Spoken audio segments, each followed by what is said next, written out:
So in this short video, I just want to briefly talk about what is probably the most overlooked section in your thesis, your dissertation, or your research paper, while ironically also being one of the most important sections and the one that ultimately helps to determine the value of your study, because specifically it helps the reader to establish the validity of the findings from your study. And this section is a data analysis section, and here I mean just specifically the little section that you put in your research design chapter. So no results, it's not the results or findings section. I know that in some approaches some people call that one analysis or analysis and results, but here specifically I'm only talking about a section basically outlining the analytic procedure, so what you did with your data. And when I say that is the most overlooked section, of course I don't mean that it's missing.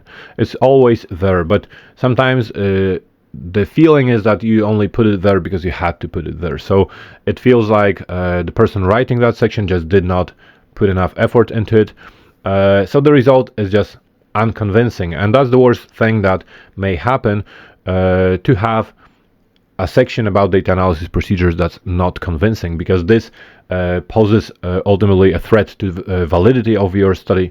Integrity of your study is being put on the line because there is no enough transparency and the reader does not trust your results later when presented with these results in the findings section or chapter. So what exactly is the problem with that section? And I see this over and over and over again every single week as I'm reading thesis or dissertations or research papers. I see the same problem, the same mistake that some of you make in that section. Namely, you're great at describing the theoretical part of basically the theory of data analysis. Assuming, for example, that you're talking about thematic analysis, you're great at explaining what thematic analysis is, as well as providing a detailed account description of Brown and Clark's 6 stages of thematic analysis, which is, by the way, probably the most commonly cited approach that I see in these sections as well. So you're doing this part great, and don't get me wrong, this is very important because it's, of course, this is academia, and one of the key criteria for later assessing and evaluating your effort, your work, is your knowledge of the literature. So of course this is the key thing that needs to be there. Sometimes I see the opposite problem where people provide a great description of what they did in their data analysis, but unfortunately it's going to be marked down because there is no evidence from the literature. There is no evidence that they actually learned that from somebody from the literature, so it's not entirely clear why you did that and who did that before you. So I don't feel like it's fair, but it's just true. It has to be there, so the literature needs to be there. However, like I said, what else? Another thing that needs to be there is evidence from your study of what you did to get these results, and that's very important. This also helps with evidence that you actually understand what you're talking about, so it's not just a highly theoretical description of what thematic analysis is, but actually a description of how you implemented thematic analysis in your study. So what you really need here, what you really need to do here and include in this section are 2 things.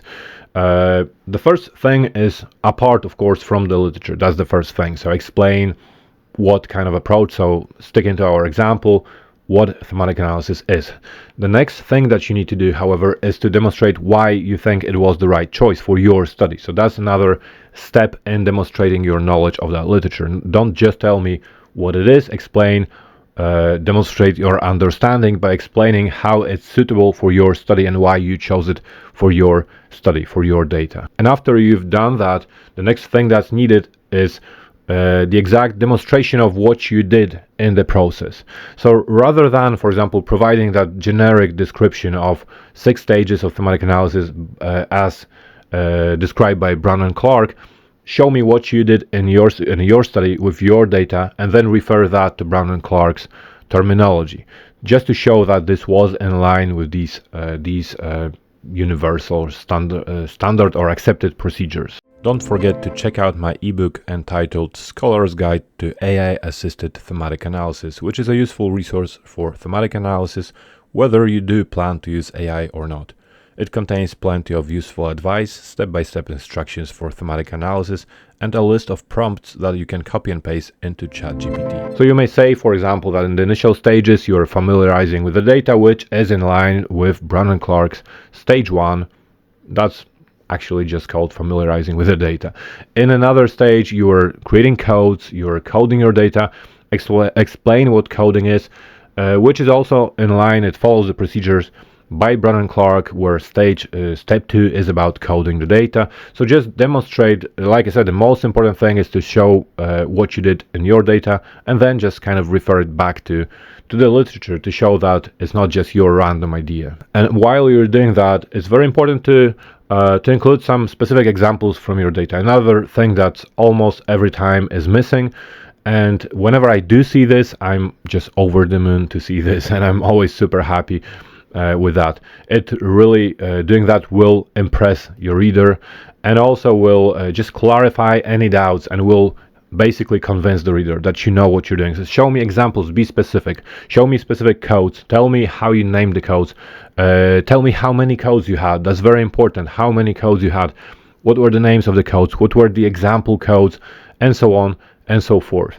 And then another thing that I love to see, and it will always help you and your whole, your section or your chapter, is to demonstrate whenever possible, it's not always possible, a journey of one code. Basically, that's what I like to refer to as. So a journey that one code basically underwent. Show me that code in your example codes, then explain what happened to that code. So when you're talking, for example, about refining codes, organizing codes in groups, tell me that code that I showed you earlier eventually became part of that broader group that describes, for example, the different practices that the practitioners in my study described.